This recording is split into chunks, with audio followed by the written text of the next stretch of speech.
사람들이 탕방에 가서 다이너마이트 발파 기사로 일을 하면은 몇 년 안에 큰 돈을 벌 수 있었대요. 왜냐면 이제 약간 위험하기도 하니까 생명수당도 있고 기술자고. 그래서 그래서 1950년대는 광산학과가 되게 학과였다는 거죠. 제가 대학에 들어간 87년도에는 더 이상 대학 졸업하고 광산 가서 그것도 다이너마이트 발파 기사로 일하려는 사람은 없었어요. 그런데도 여전히 광산학과는 남아 있었어요. 왜 그랬을까요? 교수들이 있잖아요. 교수들 아직 정년이 남아 있잖아요. 광산학과 시절에 1950년대, 60년대 교수가 된 이 분들이 아직까지 정년이 5년, 10년 남아 있단 말이죠.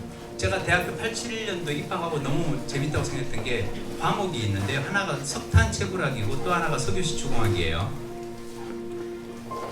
석탄채굴학은 아무도 안 들으려고 그래요.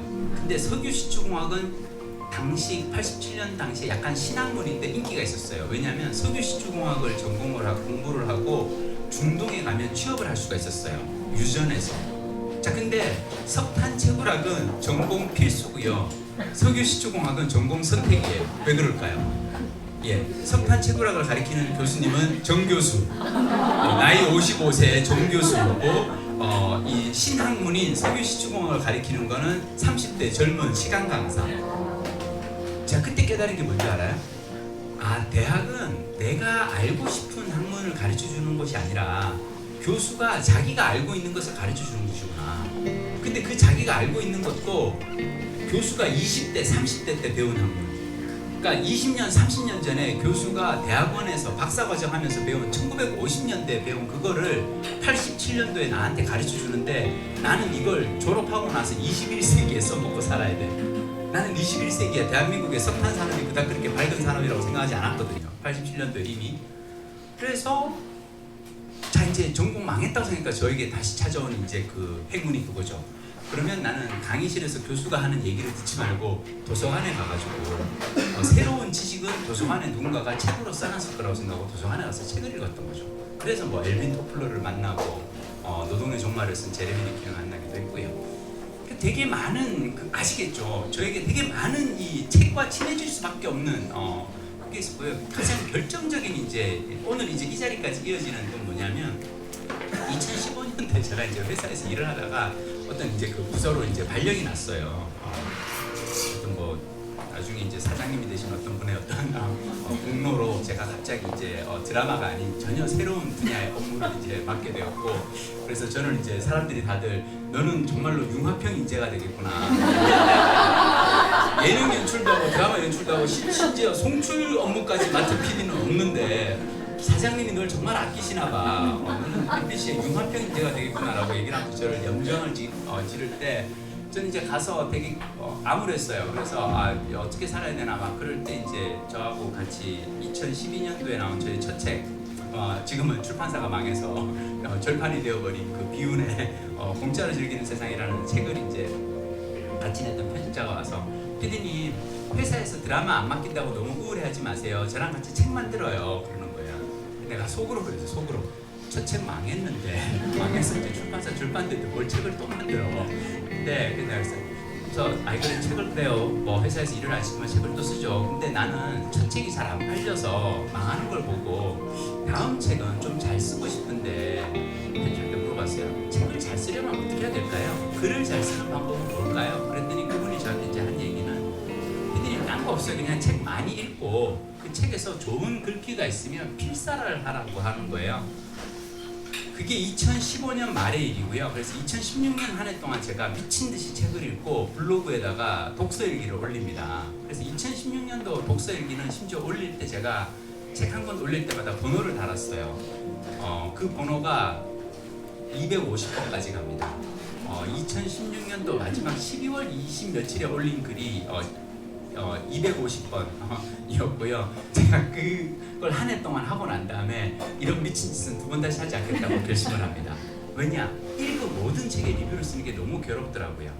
왜냐하면 저는 리뷰를 쓸 때는 그래도 좋은 얘기를 써야 되는데 책이 다 좋을 수는 없잖아요. 내가 읽는 책 중에서는 때로는 실망하는 경우도 있고 딱히 이렇게 쓸 얘기가 없는 책들도 있었거든요. 그래서 그다음부터 제가 결심한 거는 책을 읽고 내가 글을 쓰고 싶은, 리뷰를 쓰고 싶은 책만 쓰겠다라고 결심을 했고, 그래서 이제는 약간 두 권에서 2권 반 정도, 2~3권 사이에서 좋았던 책 한 권에 대해서 이제 리뷰를 쓰고요. 자, 근데 제가 이제 책에 완전히 이렇게 미치게 된 이유 중 하나 뭐냐면, 자, 편집자가 책을 잘 팔려면 PD님이 책을 많이 읽고 거기서 좋은 글을 필사를 하면 다음 쓰는 책은 잘 팔릴 거야 라고 얘기를 했잖아요. 그래서 제가 이 악물고 1년 동안 250권을 읽었고 2016년 한 해 동안 2017년 1월에 나온 책이 영어책 한 권 외워봤는데 그게 이제 대박이 난 거예요. 갑자기 51세를 찍고 막 15만 부가 넘게 팔리고. 자, 이게 뭐예요? 저는 효용을 맛본 거예요. 독서의 효용은 정말로 책을 읽고 블로그에 필사를 했더니 이런 일이 생기는구나. 안 읽을 수가 없죠. 그래서 저는 그냥 2016년, 2017년, 2018 계속 지금 읽고 있는 거고요. 저는 정말 또 운이 좋다고 생각하는 게 이 굿바이북이라는 공간과의 저희 인연도 되게 재밌는데, 여기가 상암에 있었어요. 원래 상암 MBC 옆에 있었고, 저는 MBC 직원들이 되게 핫플레이스였어요. 상암에 말이야 책방이 있는데 되게 재미있어라고 해서 갔다가 사장님하고 이렇게 몇 번 인사를 하고 여기에서 강연을 하고, 제가 하는 독서 모임, 그러니까 영어 공부하는 분들 댓글 부대 모임 같은 것도 여기서 그러다가 이제 여기까지 이제 했고요. 제가 얘기하는 건 뭐냐면, 오늘 이 자리도 사실은 행운이 겹쳤다는 거죠. 북바이북이라는 공간이 상암에 처음에 있었고, 그래서 제가 회사 근처에 있는 독특한 이 독립서점에 갔다가 인연을 맺게 되었고 여기까지 왔다는 거고요.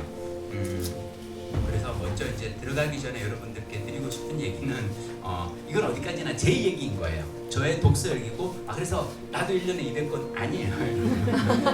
제가 도와드릴게요. 200권까지는 아니더라도 한 2~3권 정도만 읽는데, 그럼 그 2~3권을 어떤 책을 읽을까를 고민하시는 분들이 책을 추천을 받을 수 있는 시간이었으면 좋겠고요. 여기서 한 몇 권 정도를 여러분들이 눈여겨봐 두셨다가 2020년 한 해 동안 이 중에서 몇 권만 읽으셔도 저는 좋을 거라고 생각합니다. 한 2분 남았는데요.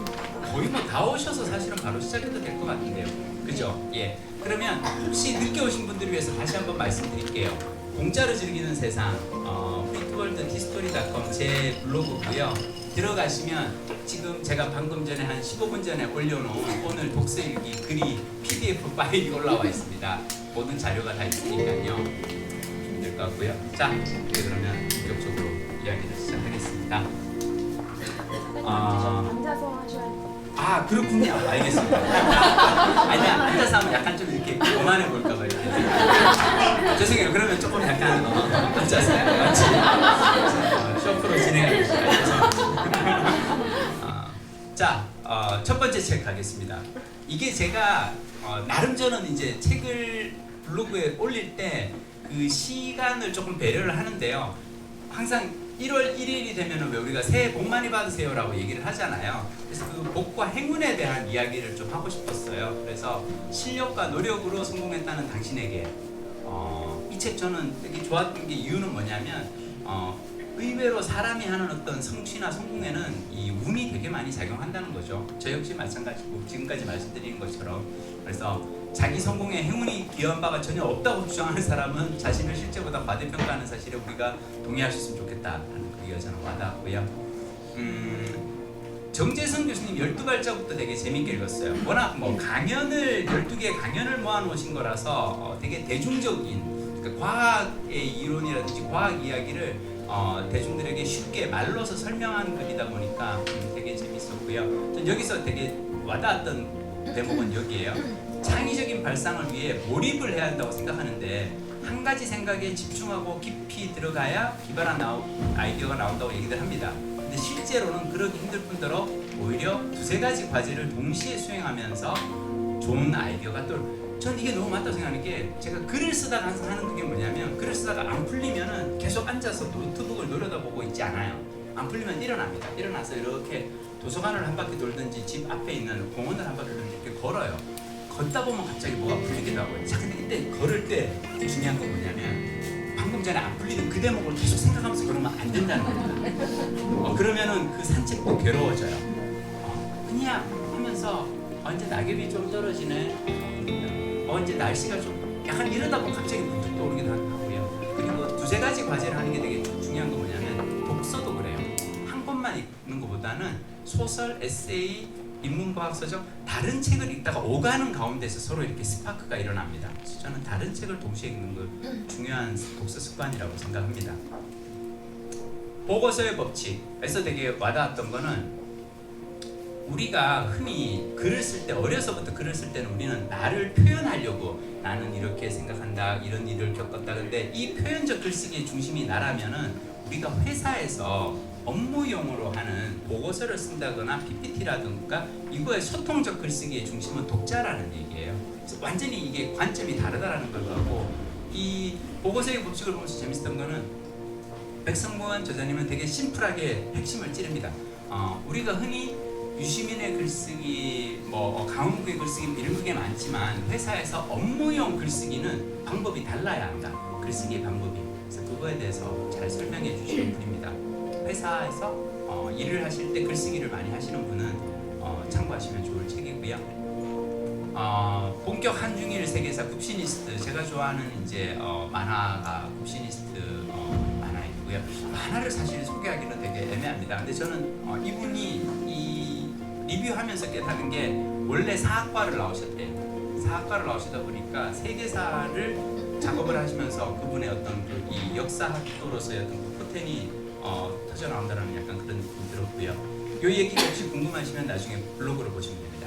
얘기가 길어서 생략할게요.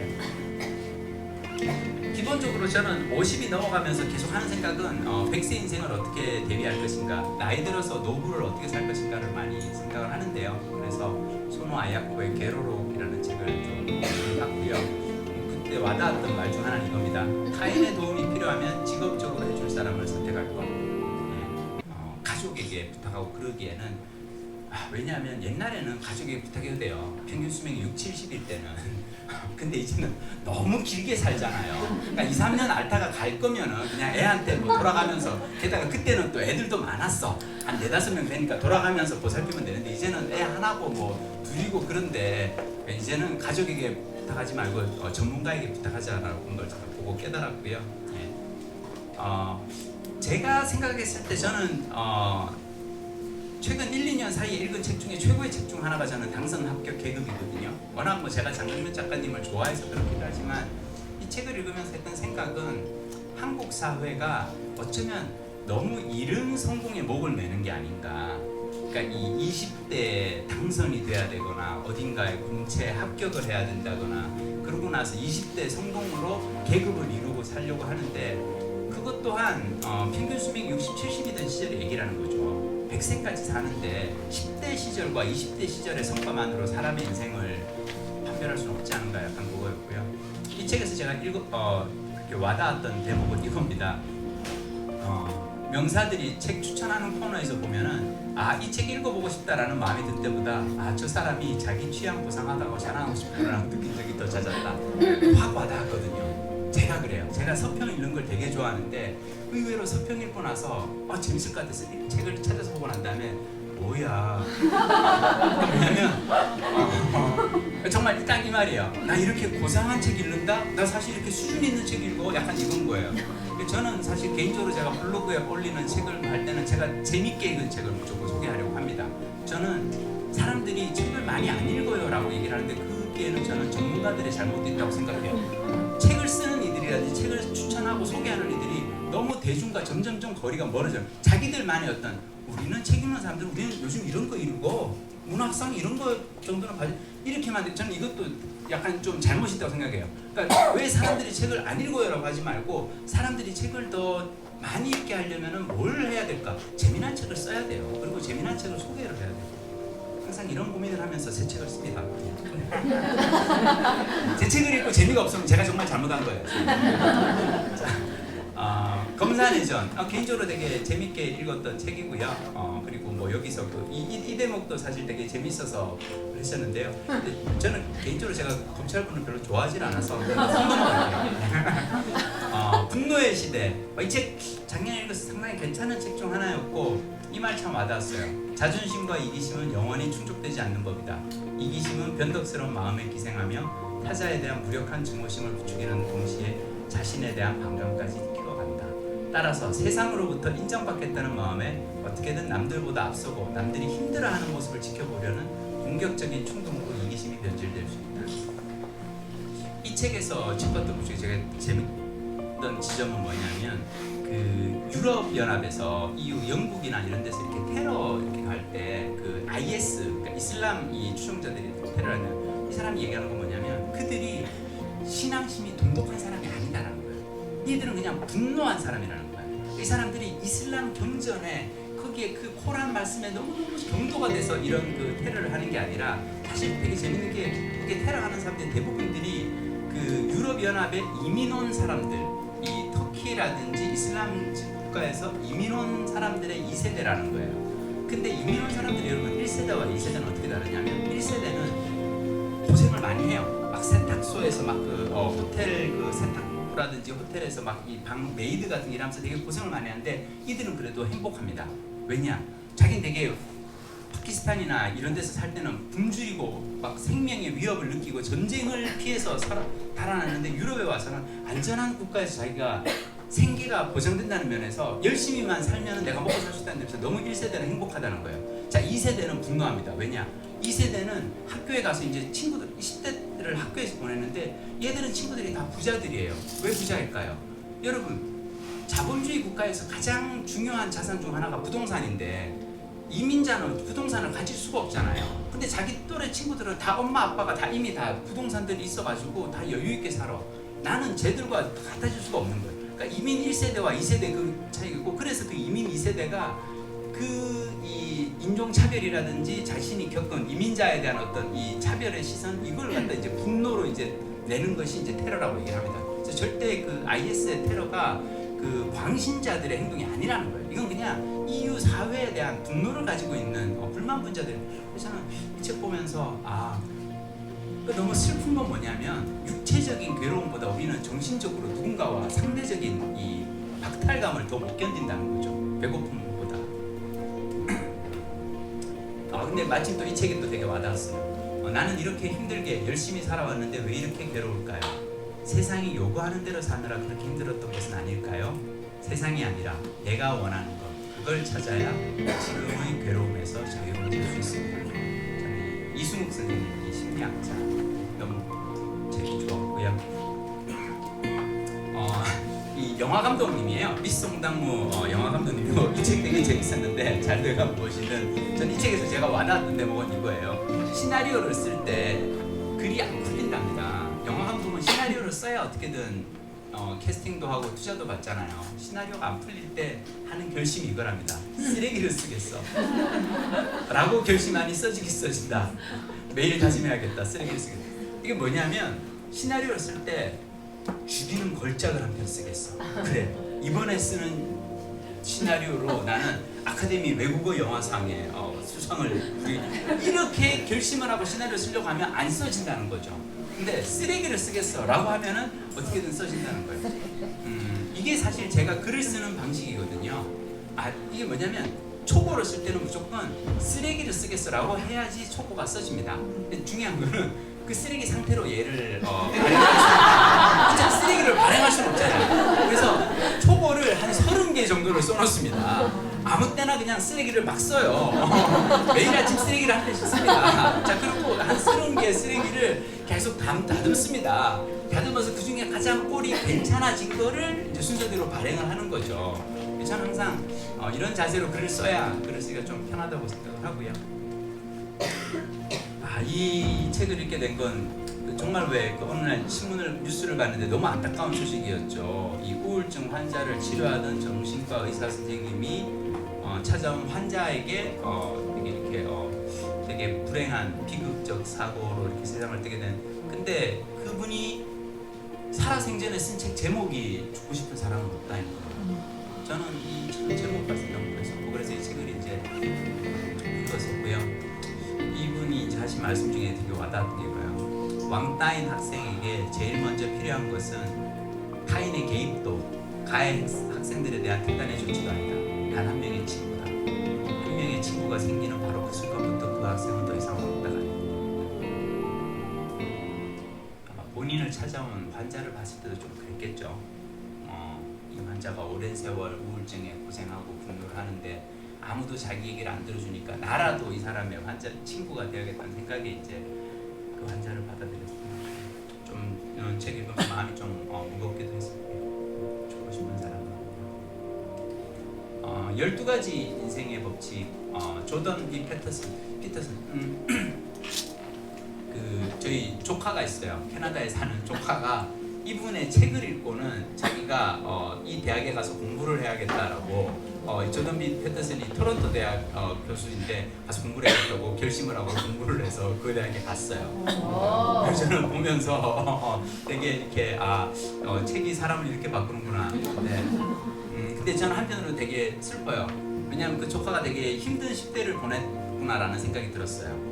조던 B 피터슨의 말이 그렇게까지 와닿으려면 인생이 행복한 사람은 이렇게 와닿지 않아요. 정말 힘든 사람이 이걸 그래서 나는 그 조카 아이가 힘든 10대를 보냈다고 생각하고요. 이 책에서 되게 좋았던 대목은 그거예요.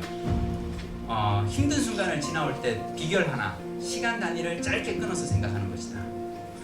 다음 주를 어떻게 보낼지 막막하면 내일만 생각하고 내일만 걱정되면 하죠. 이게 제가 항상 일을 할 때 그래요. 저는 책을 쓰지 않아요. 블로그에 그냥 글 한 편을 씁니다. 그 글 한 편이 쌓여서 언젠가 책이 되기를 바라는 마음이죠. 책을 쓰려고 하면 못 써요. 나 따위가 뭐라고. 근데 블로그에 글 한 편을 쓸 수 있을 것 같잖아요. 그죠? 이게 이제 아이들, 초등학생들 지도하시는 선생님이 쓴 책인데요. 아이들은 본능적으로 일과 놀이를 구분합니다. 놀이는 원하는 것이고 일은 억지로 해야 하는 것이죠. 일에 집중하는 아이들은 의무감을 따르고 놀이를 선호하는 아이들은 당장 즐거운 것에 집중하는 경향이 있습니다. 가장 훌륭한 자세는 해야 할 일을 놀이로 즐기는 자세입니다. 저는 이 대목이 와닿았던 이유는 제가 사실 독서를 약간 그렇게 느끼거든요. 저는 독서가 마냥 즐겁기만 하겠어요. 근데 저는 인생을 살아오면서 항상 답이 없다고 생각할 때 그걸 풀어주는 좋은 공부의 수단은 독서라고 생각했고, 그럼 기왕 어차피 해야 될 일이라면 이걸 놀이로 생각하자라고 했고요. 되게 이게 중요한 것 같아요. 일을 놀이로 즐기는 자세. 최혁정 선생님의 글쓰기 수업. 자, 제가 이제 작가로, 그러니까 이 퇴직 후 언젠가 퇴직하면 전업 작가가 되게 꿈이다 보니까 항상 이런 책을 많이 읽습니다. 글쓰기 수업 책을 많이 읽고요. 나의 육체는 그냥 인생을 살아가지만 나의 영혼은 그를 통해 내 육체가 지나간 길을 적어서 남긴다. 인생을 한 번 더 사는 셈이다. 육체가 모르고 지나쳤던 것을 영혼은 낚아올린다. 너무 좋아요. 이게 글쓰기의 이유라고 생각합니다. 어쩌면 이루어질지도 몰라. 자립공존 연대를 위한 실험. 이 장상미 선생님 쓰신 책인데요. 이거는 어쩌면 사무소라고 하는 어떤 공간을 이제 만들면서 어떻게 꾸며갈까를 하는데, 소중한 기회를 가장 잘 살릴 수 있는 방법은 그걸 아예 생각하지 않는 것. 그러니까 결과를 생각하지 말고 그냥 지금 이 순간 과정에 집중하는 것에 대한 이야기고요. 역시 재미난, 약간 이 북바이북처럼 약간 보면서 그런 생각이 들어요. 어떤 놀라운 공간을 만드는 사람들은 어떻게 만들어가는 걸까? 처음부터 북바이북이 저는 그냥 하나하나 해보지 않았을까? 작가 스테이지건 뭐가 하나하나 해보지 않았을까? 한 걸음씩 나아가보는 거 중요한 것 같아요. 뉴스와 거짓말, 가짜 뉴스에 대한 어떤 책을 미디어와 저널리즘에 관심 있는 분들에게 한번 권하는 책이고요.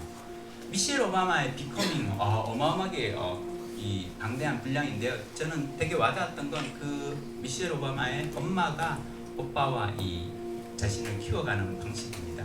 그러니까 이 얘기가 어디에 나오냐면은 오빠가 어느 날, 오빠가 되게 잘생겼대요. 키도 크고 막 운동도 잘하고 고등학교 때 인기가 있는데 어떤 여자애가 얘기를 하는 거죠. 이번 주말에 우리 엄마 아빠 여행 가. 그러니까 너 이번 토요일 날 저녁에 우리 집에 놀러 올래? 라고 얘기를 한 거예요. 이 얘기는 누가 보든 이제 약간 그런 이제 초대인 거잖아요. 이 오빠가 이 얘기를 듣고 사실은 그냥 엄마한테 그래도 되죠. 나 친구 집에 가서 과제할 거야 라고 하고 가도 되는데 너무 심하게 정직했나 봐요. 엄마한테 가서 얘기를 한 거죠. 여자애가 이런 얘기를 하는데 내가 가서 그걸 해도 돼? 그러니까 엄마가 씩 웃으면서 하는 얘기가, 너 왜 그거 나한테 물어봐? 너 그 책임을 나한테 전가하는 거잖아. 엄마가 가지 마 라고 하면은 엄마가 가지 마라고 했으니까 나는 안 가는 거. 엄마가 가라고 하면 엄마가 가도 좋다고 하잖아요. 나한테 물어보죠. 네가 결정해. 그러면서 이제 이게 되게 이 얘기거든요. 그러니까 이 어른을 키우는 거지 나는 아이를 키우는 게 아니야. 라고 이제 얘기를 하는 거예요. 되게 육아에 대해서 많은 생각을 하게 해줬던 거예요. 되게 좋은 책이에요. 비커밍. 이거는 이제 오늘 이 자리에도 같이 오신 저희 따님 딸 민지님께서 저에게 추천해준 책이에요. 저는 이제 주위 사람들에게서 책을 많이 봤는데 창의성을 가장 잘 배우는 방법은 전수받거나 습득하는 것이다. 3가지 방법이 있다.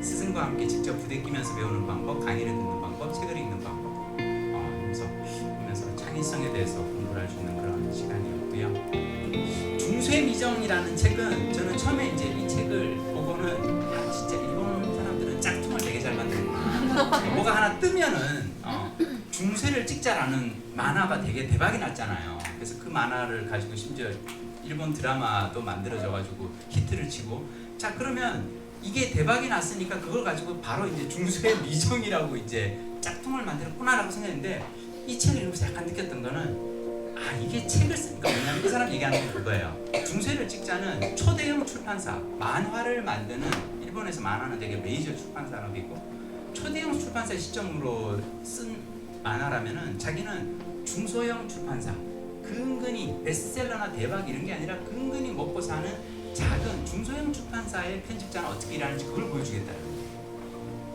이게 저는 되게 중요한 자세인 게, 제가 이제 매일 아침 써간이라는 글쓰기 책을 썼잖아요. 생각해보세요. 저는 글쓰기 책을 되게 많이 읽은 사람이에요. 작가가 되겠다고 결심하고 강원국의 글쓰기부터 해서 대통령의 글쓰기, 뭐 온갖 글쓰기 책은 다 읽었단 말이죠. 그럼에도 불구하고 내가 책을 써야 돼요. 이미 좋은 글쓰기 책들이 나와 있으니까 나는 더 이상 못할 것이 없다라고 할 게 아니라, 그럼에도 불구하고 내가 얘기할 수 있는 건 뭔가 있지 않을까라고 생각을 하는 거죠. 그러니까 이를테면 유시민이나 강원국처럼 되게 이렇게 글에 대해서 타고난 사람이 쓰는 것도 있지만, 나처럼 공대를 나와서 영업사원 하다가 어찌어찌 해서 갑자기 나이 50에 어쩔 수 없이 내가 책을 쓸 수밖에 없어. 드라마를 더 이상 연출을 못하니까. 이런 사람이 책을 쓰게 되는 과정에 대해서도 누군가는 얘기를 해야 되지 않을까? 저는 이것이 사실 우리가 일을 하는 과정이라고 생각해요. 내가 어떤 사람, 우리 업계에 누구의 최고 탑 누구인 것처럼 그 사람처럼 할 수는 없지만, 적어도 지금 이 자리에서 내가 할 수 있는 일을 찾아서 해본다는 자세. 일하는 마음. 이거 직장인 분들에게 전 되게 권하고 싶은 책이고요. 일을 할 때 어떻게 할까? 배움줄 때가 제가 좋아하는 저자 중에 하나인데, 배움의 열쇠는 애쓰는 것이 아니라 멈추어 명료하게 생각하는 데 있다. 즉 당신이 늘 하던 방식대로 행하는 것을 멈추는 것이 배움의 비결이다. 결과에 대해서 생각하는 것이 실패의 보증수표. 되게 항상 보면 고수들이 말씀은 좀 이렇게 약간 통하는 것들이 있어요. 결과에 너무 집착하지 말고 방법에 집중하는 분들. 문맹 아고타 크리스토프는요, 헝가리 난민이시고요. 이분이 프랑스에서 이제 생활하면서, 근데 인정을 하죠. 나는 태어날 때부터 프랑스어를 쓰는 작가들처럼 프랑스어로 결코 글을 쓰지 못하는 걸 알고 있다. 내가 할 수 있는 한 최선을 다했을 것이다. 그러니까 프랑스어로 쓰는 것, 그것은 나에게 강제된 일이다. 이것은 하나의 도전이다. 한 문맹의 도전. 이분 문맹이라는 책을 읽다 보면 정말 놀라워요. 초등학생의 언어로 말을 그냥 딱딱딱딱 쉽게 합니다. 왜냐, 이분은 프랑스에 와서 처음에는 문맹이었을 거 아니에요. 프랑스어를 전혀 모르는 문맹으로서, 근데 나는 헝가리어를 잘해요. 나는 헝가리 출신 작가거든요. 그래서 저는 헝가리어로 쓸게요 라고 하는 게 먹힐까요? 안 먹히죠. 프랑스에서는 아무도 헝가리어로 책을, 나 같은 무명인, 그럼 이 사람이 한 거는 그럼 나는 프랑스어로 쓰겠어요. 내가 잘 쓸 수 있어 쓰는 게 아니에요. 쓰고 싶으니까 쓰는 거예요. 이게 글이라고 생각합니다. DP 개의 날은 헌병대에서 일어나는 일에 대해서 김보통 작가님이 한 거고요. 제가 워낙 김보통 작가님 에세이를 좋아하니까 만화도 한번 찾아봤어요. 팬심에서 읽는 책도 있는 거죠. 호모 이코노미쿠스의 죽음은 경제학자가 쓴 책인데요. 조금 어렵긴 한데 개인적으로 저는 이 책이 좋다고 생각은 뭐냐면, 이분이 이제 얘기하는 호모 이코노미쿠스는 뭐냐면, 경제적 인간이 더 이상 앞으로는 의미가 없다라고 얘기하는 게, 이분 얘기하는 호모 이코노미쿠스는 뭐냐면, 옛날에는 학교에 가서 열심히 공부를 하고 열심히 일을 하면 우리는 누구나 다 돈을 벌 수 있어요. 이게 신자유주의 경제가 얘기하는 건데, 이거가 더 이상 이제 성립하지 않는다는 거예요. 당신이 아무리 벌려고 해도 이미 대부분의 자본은 자본가들이 차지하고 있고, 당신은 그 몇 가지 남은 거는, 그러니까 이 열심히 일을 하면 돈을 벌 수 있다는 그 믿음이 사라져버린 시대에 대한 이야기를 하십니다. 호모 이코노미크스의 주고 되게 큰 얘기를 하고요. 저는 이 책을 읽고 다시 한번 느꼈던 거는 나처럼 짠돌이로 사는 게 답이다. 돈을 벌려고 애쓰지 말고 그냥 돈을 쓰지 않는 데 최선을 다하자. 약간 그런 이제 생각을 했었고요. 태도의 말들, 엄지혜 책이고 우리는 서로의 진심을 모른다. 태도로 읽을 뿐이다. 존중받고 싶어서 나는 태도를 바꾸고 존중하고 싶어서 그들의 태도를 봅니다. 문제는 존중입니까? 하지연 선생님 인터뷰에서 나온 그 자기 인생이 재미있어지면 아이에 대한 고민은 줄어든다. 제가 항상 그 도서관 특강 가가지고 어머니들이 이렇게 손들고 우리 아이를 어떻게 키워야 될까 얘기하면 어떤 분들 그런 얘기해요. 4차 산업혁명의 시대에 알파고가 오고 막 이러는데 우리 애가 나중에 먹고 살려면 어떻게 얘를 중학생인데 얘를 어떻게 키워야 될까요? 제가 얘기를 하죠. 선생님 아이가 앞으로 어떻게 살지 잘 모르겠는데요. 중요한 건 선생님 지금 나이가 40인데 앞으로 60년을 더 살아야 되거든요. 선생님 노후를 걱정하십시오. 왜 아이의 장래를 걱정하십니까? 아이의 장래는 아이에게 맡기고 선생님은 선생님의 노후를 걱정하세요. 앞으로 50년 동안 어떻게 살 거예요? 알파고 말 그대로 알파고 오는데 여러분 죄송합니다. 그런 겁니다. 자기 문제를 푸는 게 우선이에요. 남은 신경 솔직히 자식도 남이에요. 걔가 알아서 하겠죠. 아니, 내가 어떻게 할 수 있는 게 아니에요. 자기 인생이 재밌어지면 아이에 대한 고민을 동감입니다. 아내 가문 책 되게 재밌었고요. 그러니까 왜 훌륭한 여자 위인은 없는가? 왜 훌륭한 여자 It's cloudy, I don't see you. When it's dark, I lose your spark. Night all day.